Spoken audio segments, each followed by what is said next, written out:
Okay, so today we are going to discuss with resolution requiring special notice.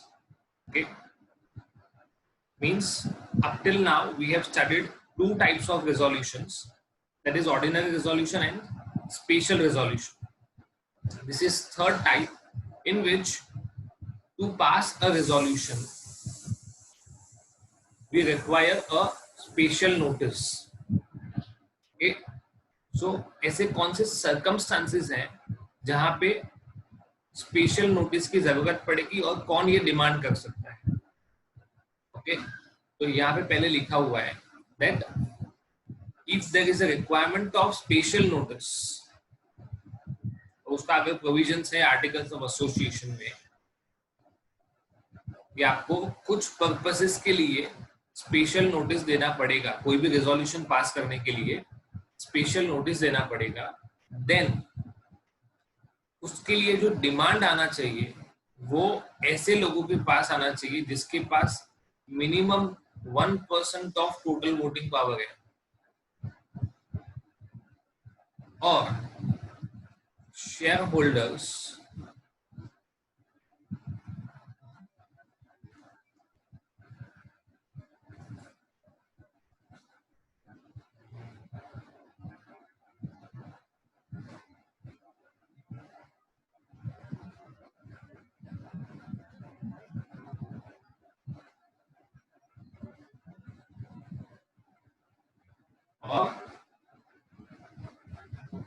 shareholders holding shares on which such aggregate sum not exceeding 5 lakh as may be prescribed.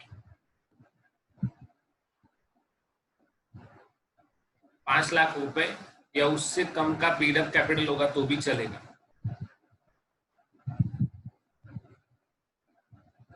ऐसे लोग अगर request करते हैं okay तो company special notice देगा. Normally कौन से cases में स्पेशल नोटिस की जरूरत होती है, यहाँ पे हम नोटिस ऑफ द मीटिंग की बात नहीं कर रहे, we are discussing about the special notice. तो यहाँ पे फर्स्ट सिचुएशन लिखा हुआ है to appoint as auditor a person then a retiring auditor. Normally एक रिटायरिंग ऑडिटर को रीअपॉइंटमेंट का चांस होता है. Okay, normally a retiring auditor has a chance of reappointment, but अगर ऐसा रिजोल्यूशन आता है ओके, शेयर होल्डर्स ऐसा रिक्वेस्ट करते हैं कि हमें ये जो रिटायरिंग ऑडिटर है वो नहीं चाहिए, we do not want the retiring auditor, we want someone else in place of the retiring auditor, तो उसके लिए कंपनी स्पेशल नोटिस भेजेगा. The company will have to send a, क्योंकि रिटायरिंग ऑडिटर की जगह किसी और को अपॉइंट करना तो उसके लिए भी रेजोल्यूशन तो पास करना ही पड़ेगा, ये तो मस्ट है. बट इसके लिए कोई स्पेसिफिक नोटिस देना पड़ेगा कि नहीं देना पड़ेगा, वो कैसे डिसाइड होगा. अगर उसकी जगह किसी और को अपॉइंट करना है तो उसका टर्म खत्म होने से पहले, समझो कि कोई रिटायरिंग ऑडिटर का टर्म खत्म हो रहा है और उसको रीअपॉइंटमेंट का राइट नहीं है ना. जैसे नॉर्मली अगर आप ऑडिटर्स का चैप्टर पढ़ोगे तो आपको क्लियर होगा कि एक इंडिविजुअल ऑडिटर को 5 इयर्स और अगर पार्टनरशिप फर्म है तो 2 टर्म्स ऑफ 5 इयर्स, ऐसा वो लोग किसी भी एक कंपनी में अपॉइंट हो सकते हैं. तो जैसे ही उनका वो रिस्पेक्टिव पीरियड खत्म होगा तो उनको कंपलसरी रिटायर होना पड़ेगा.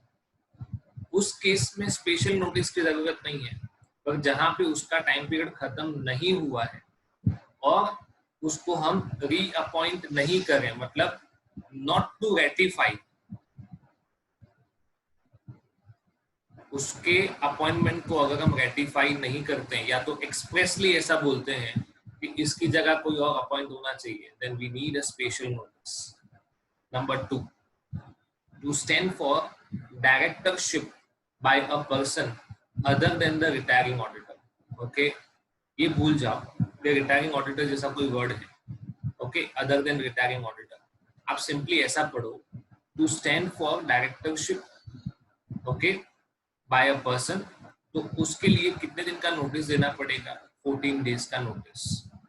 कौन देगा, company will give a special notice. Okay, to stand for directorship का मतलब है कि कोई भी मेंबर, कंपनी का कोई भी member, that is share holder, अपने आप को डायरेक्टर बनाने के लिए ओके वो इलेक्शन में खड़ा हो सकता है और लोगों को रिक्वेस्ट कर सकता है कि आप मेरे लिए वोटिंग करो, मेरे फेवर में वोटिंग करो, ओके, या कुछ भी वो अपने, जैसे नॉर्मल इलेक्शंस होते हैं वैसा वो अपने आप को प्रमोट कर सकता है, ठीक है। मींस इन अ डेमोक्रेटिक वे, क्या कहा जाएगा, to stand for directorship in a democratic way. कोई भी मेंबर अपने आप को डायरेक्टर के लिए बोल सकता है कि मुझे डायरेक्टर बनना है, मेरे पास जो भी रेक्विजिट मतलब आपने कहा कि मेरे पास इतने नंबर ऑफ शेयर्स होने चाहिए, ओके, मेरे ऊपर कोई केस चलता हुआ नहीं होना चाहिए, मैंने कोई डिफॉल्ट किया हुआ नहीं होना चाहिए, ये सारी बातें जो एक डायरेक्टर बनने के लिए नेसेसरी है वो सब मैं करने के लिए रेडी हूँ, मेरा इलेक्शन होना चाहिए, ओके। तो वो 14 डेज का नोटिस देंगे। कितने डेज का नोटिस देंगे? 14 डेज का, ओके। और जस्ट एक एडिशनल चीज बता देता हूँ, जैसे मान लो कि 5 लाख मेंबर्स हैं कंपनी के, अब सारे के सारे अगर डायरेक्टर बनना चाहें और बोले कि हमारे लिए वोटिंग होना चाहिए, then it would be a very difficult situation for the company to function.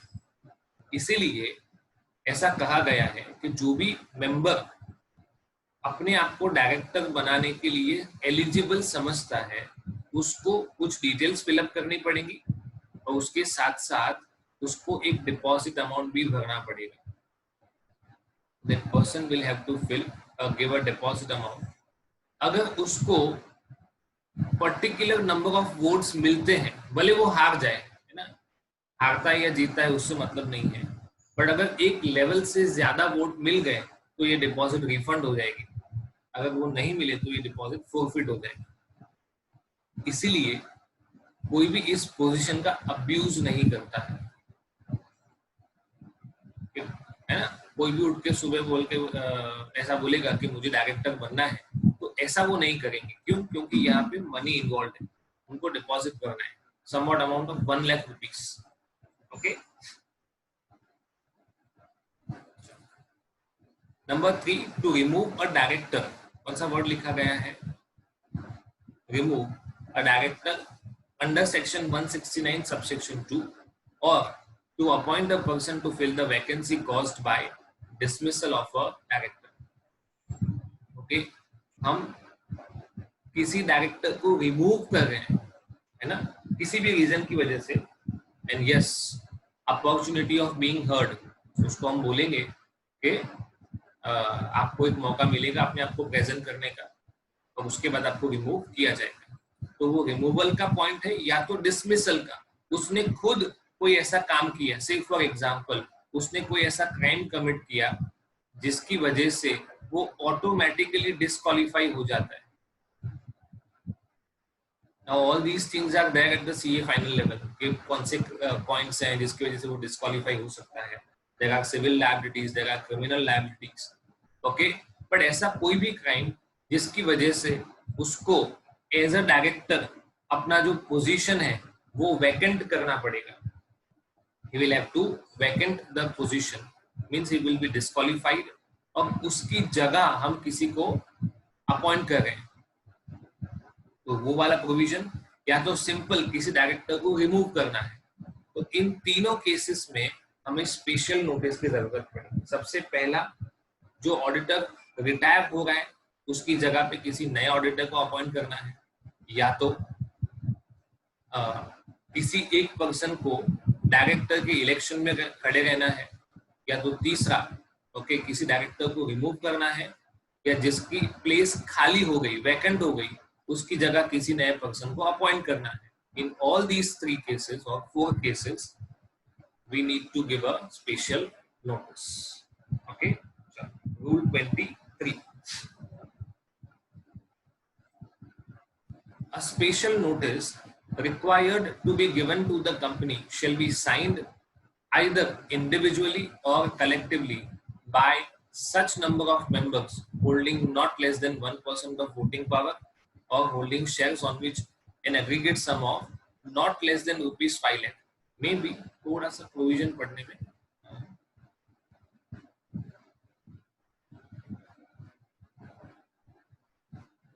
Not exceeding नहीं आएगा, नॉट लेस देन आएगा। ओके, मिनिमम 5 लाख रुपए पेड अप होना चाहिए। ये प्रोविजन तो हम ऑलरेडी पढ़ चुके हैं। The aforementioned notice shall be sent by members to the company. This special notice shall be sent by members to the company not earlier than 3 months, but at least 14 days before the date of meeting. मतलब AGM होने वाला है तो उसके minimum 14 days पहले तो होना ही चाहिए। ओके, और कितने महीने पहले, मतलब हमने जिस दिन नोटिस दिया और एजीएम होगा, इसमें मैक्सिमम गैप 3 मंथ्स का होना चाहिए। उससे कम होगा तो चलेगा, ज्यादा नहीं, पर मिनिमम गैप 14 डेज का होना चाहिए। Exclusive of the day on which the notice is given and the day of the meeting. मतलब जिस दिन हमने नोटिस दिया है और जिस दिन मीटिंग होने वाला है, ये दोनों डेट को हम लोग एक्सक्लूड कर देंगे, उसके सिवाय के नंबर ऑफ डेज गिनेंगे। Okay. The company shall immediately after receipt of the notice, जैसे ही members ने कंपनी को बताया कि हम ये करना चाहते हैं, give its members notice of the resolution at least 7 days before the meeting, exclusive of the day of dispatch and day of the meeting। मतलब जैसे ही कंपनी के पास मेंबर्स का नोटिस आया, मेंबर्स ने किसको नोटिस दिया, members have given notice to the company. अब कंपनी क्या करेगा, company will forward this notice to other members when at least 7 days before the meeting. 7 दिन पहले, मीटिंग जिस दिन होने वाला है उसके मिनिमम 7 डेज। अब 15 दिन पहले दे दो, 20 दिन पहले दे दो तो चलेगा, तो मिनिमम 7 डेज का गैप होना चाहिए। और इसमें भी जिस दिन आपने डिस्पैच किया नोटिस वो वाला दिन और जिस दिन एजीएम है वो वाला दिन, ये दोनों एक्सक्लूड किए जाएंगे। मतलब in between time period 7 days का होना चाहिए मिनिमम। शेयर होल्डर कंपनी को नोटिस देंगे तो मिनिमम टाइम पीरियड होना चाहिए 14 डेज, और कंपनी शेयर होल्डर्स को, बाकी सारे शेयर होल्डर्स को नोटिस देगा, उसका टाइम पीरियड मिनिमम 7 डेज। यहां तक एक बात थी। अब दूसरी बात, where it is not practicable, that is not possible to give the notice in the same manner as it gives notice of any general meetings, the notice shall be published in the English language in English newspaper and in vernacular language in a vernacular newspaper, both having wide circulation in the state। Okay, तो normally क्या होता है, what normally happens, कि जो share holder ने notice दिया company को, उसमें मैक्सिमम टाइम पीरियड 3 महीने का होना चाहिए, मिनिमम टाइम पीरियड 14 डेज का होना चाहिए। फॉर एग्जाम्पल, कंपनी ने, सॉरी, शेयर होल्डर ने कंपनी को मीटिंग के 30 डेज पहले, share holders have given notice to the company 30 days before. Okay, और कंपनी ने अपना जो एजीएम है उसका नोटिस अभी तक भेजा नहीं है। The company has not sent the notice of AGM yet। तो उनके पास ये मौका है कि वो जैसे ही AGM का नोटिस भेजेंगे ना, AGM के लिए कितना टाइम पीरियड होता है, 21 डेज मिनिमम। तो जो AGM का नोटिस भेजेंगे उसके साथ साथ शेयर होल्डर ने कंपनी को जो 30 डेज बिफोर वाला नोटिस दिया था, it is a special notice, वो भी एजीएम की नोटिस के साथ, मतलब ये दो नोटिस एक साथ जाएगा। बट अगर एजीएम का नोटिस चला गया और उसके बाद कंपनी के पास शेयर होल्डर का नोटिस आता है, एजीएम का नोटिस चला गया और उसके बाद कंपनी के पास स्पेशल नोटिस आता है, तो कंपनी के पास एक ही रास्ता है कि वो उसको वाइड सर्कुलेशन वाले न्यूज़पेपर में पब्लिश कर दे. There is no other option left with the company.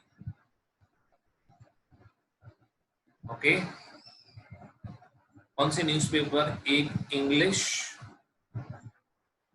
और दूसरा वर्नाक्यूलर. पर इसमें भी स्पेसिफाइड है. देखो, आप इंग्लिश न्यूज़पेपर में लिखोगे तो अभी ऐसा जरूरी नहीं है कि इंग्लिश न्यूज़पेपर में इंग्लिश लैंग्वेज में ही आता है. कई सारी बार उसमें कुछ वर्नाक्यूलर लैंग्वेजेस या लोकल लैंग्वेजेस भी ऐड हो जाती है. तो उन लोगों ने ये भी स्पेसिफाई किया है कि न्यूज़पेपर तो इंग्लिश होना चाहिए, लैंग्वेज भी इंग्लिश होना चाहिए. ओके, तो two possibilities are there. Company ने एजीएम का नोटिस भेजा, उससे पहले शेयर होल्डर जो रिक्विजिट नंबर है 1% ऑफ वोटिंग पावर वाले, उन्होंने कंपनी को स्पेशल नोटिस दे दिया, तो कंपनी के पास चांस है कि कंपनी एजीएम का नोटिस भेजेगा, उसके साथ साथ स्पेशल नोटिस भी भेज देगी. बट अगर एजीएम का नोटिस चले जाने के बाद अगर कंपनी के पास स्पेशल नोटिस आता है, तो कंपनी के पास एक ही ऑप्शन है कि वो उसको न्यूज़पेपर में पब्लिश कर देगी. Okay, next point. इधर 7 डेज वाला पॉइंट है, ये हमने ऑलरेडी पढ़ लिया है. इसमें date of dispatch and date of meeting, वो दोनों को एक्सक्लूड करना है. Okay, resolutions passed at adjourned meeting. Adjourn करना मतलब पोस्टपोन करना.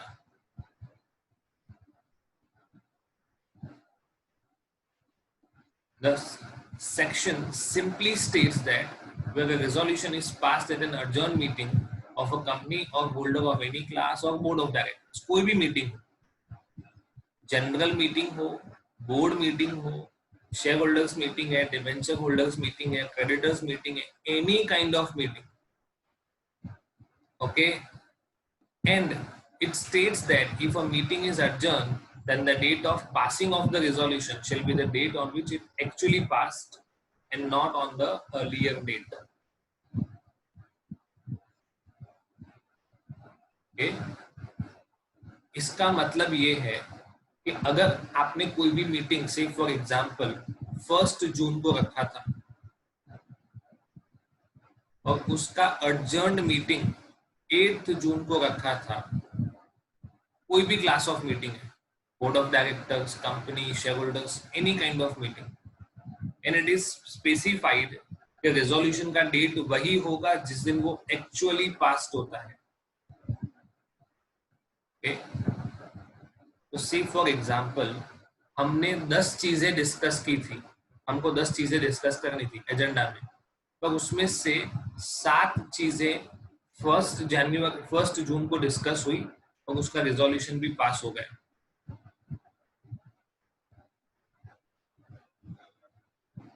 ओके, तो उसका डेट 1 जून गिना जाएगा. बाकी की जो 3 चीजें बची उसको अगर adjourned मीटिंग में पास किया गया तो उसका डेट ऑफ पासिंग कौन सा माना जाएगा? 8 जून. Let's see. The extraordinary general meeting of company Purple Banana Limited was due to be held on 23rd September.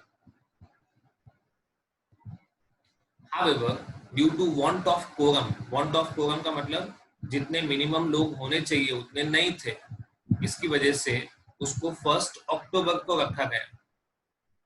And 2 resolutions were passed on that date. Now, as per section 116, the said 2 resolution shall be deemed to have been passed on the original date of meeting, that is 1 October. Simple है, जिस दिन जो resolution pass हुआ वही उसका actual date माना जाए. Resolutions and agreement to be filed section 117। Okay, कहाँ पे फाइल करना है? With the registrar of companies together with explanatory statement with in 30 days. जिस दिन हमने रिजोल्यूशन पास किया या कोई भी अग्रीमेंट किया तो उसका कॉपी एक्सप्लेनेटरी स्टेटमेंट के साथ हमें 30 डेज के अंदर अंदर आरओसी को सबमिट करना है। इन नाउअडेज एवरीथिंग इज इलेक्ट्रॉनिक, आपको सिर्फ वो डेटा अपलोड ही करना रहता है। तो पहला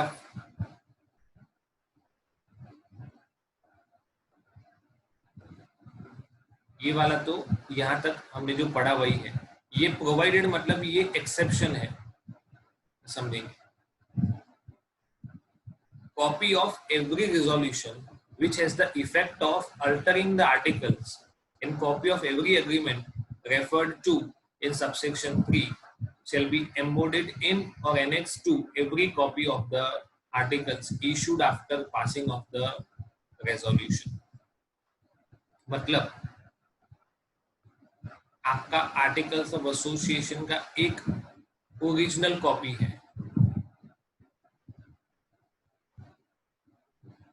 और अब इसमें कुछ चेंज हो रहा है, now we are altering the articles of association, तो इसके बाद जो भी आर्टिकल्स ऑफ एसोसिएशन इश्यू होगा उसमें ओरिजिनल प्लस जो चेंज आया उसका कॉपी भी आपको अटैच करना पड़ेगा जब तक नया आर्टिकल्स ऑफ एसोसिएशन नहीं बनता है तब तक।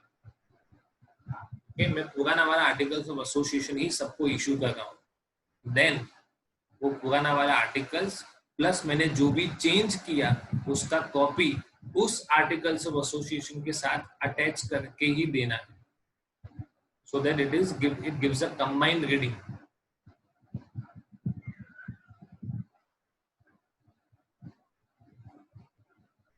ये आपको लिस्ट दिया हुआ है किसको सबमिट करना है, कौन से फॉर्म में सबमिट करना है और कब सबमिट करना है। ओके, उसका आपको एक लिस्ट दिया हुआ है। Special resolution which have been agreed to by all the members of company but which if not so agreed to would not have been effective for their purpose unless they had been passed as special resolutions। Okay, any resolution of BOD of a company or agreement executed by a company relating to appointment, reappointment, renewal of the appointment, variation in the terms of appointment of MD, मतलब ये पूरा point किससे related है? MD से related. उसका appointment, reappointment, renewal and variation in the terms of appointment. पहले उसको जिस टर्म्स एंड कंडीशंस पे हमने अपॉइंट किया था उसमें हम चेंज कर रहे हैं। ओके, ये वाला सेम है, this provision and this provision. ये मेंबर्स ऑफ कंपनी है, ये by any class of company है। ओके, ये आपको मैं डिटेल में बताऊंगा कि ये क्या कहना चाहता हूँ। Resolution requiring a company to be wound up, हो वॉलंटरी वाइंडिंग अप का resolution. Resolutions passed in pursuance of subsection 3, subsection 179, provided that no person shall be entitled under section 399 to inspect or obtain copies of such resolution। चलो ये लिख के रखते हैं।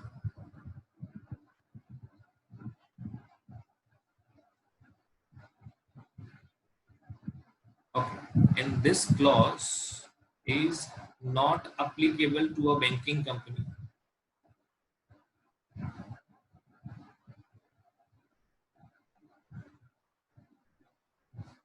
and any other resolution। मतलब कोई भी resolution पास करोगे तो आपको आरओसी को with in 30 days form number MGT 14 में बताना पड़ेगा। तो अगर वो नहीं किया, if not done then there is penalty। कितना पेनल्टी है? 1 lakh rupees and in case of continuing failure with further penalty of 500 rupees। मतलब मिनिमम 1 lakh और अगर कंटिन्यूइंग डिफॉल्ट है तो ₹500 per day,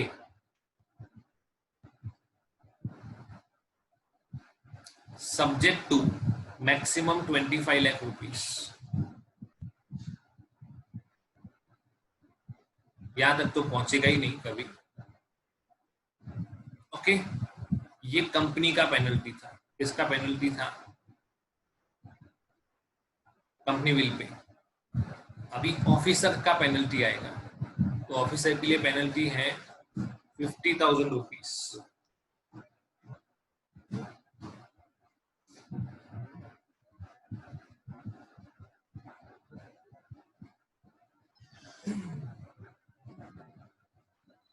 The penalty for officers is 50,000, and in case of continuing default, ₹500 per day, maximum 5 lakh rupees. This is for every officer of company. Okay, so this was all about resolutions: ordinary resolution, special resolution, resolution requiring special notice, and resolutions and agreement to be filed within 30 days in form number MGT 14 with ROC. और अगर आपने submit नहीं किया तो आपको, company को और officers को अलग अलग तरह का पेनल्टी हो सकता है। Okay,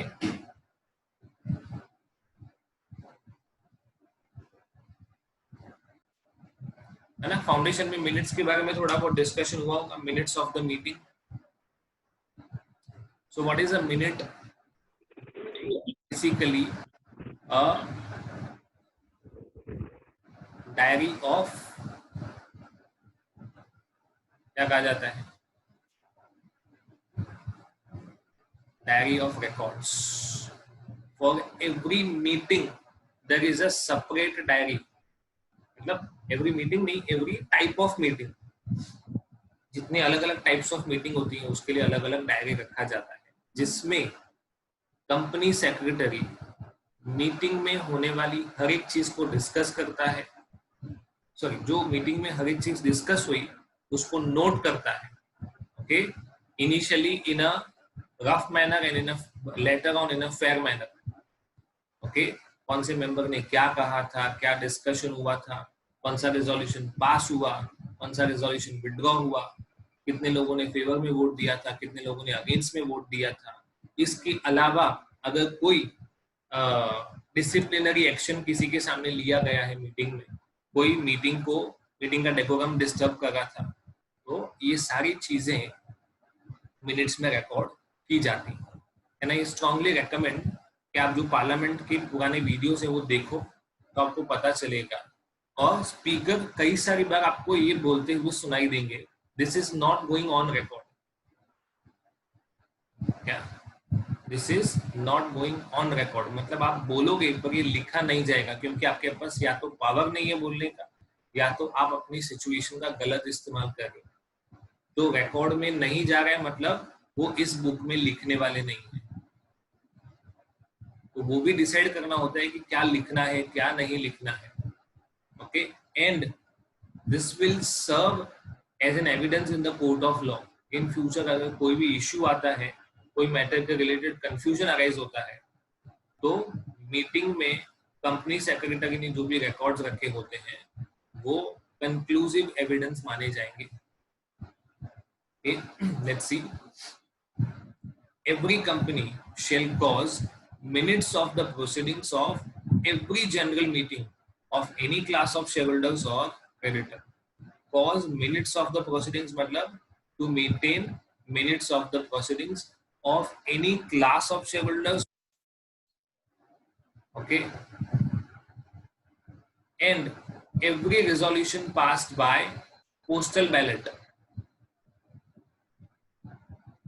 and every meeting of its board of directors to be prepared and signed in such manner as may be prescribed and kept within 30 days of the conclusion of every such meeting. कितने दिन के अंदर अंदर आपको maintain करना पड़ेगा? With in 30 days। there may be certain issues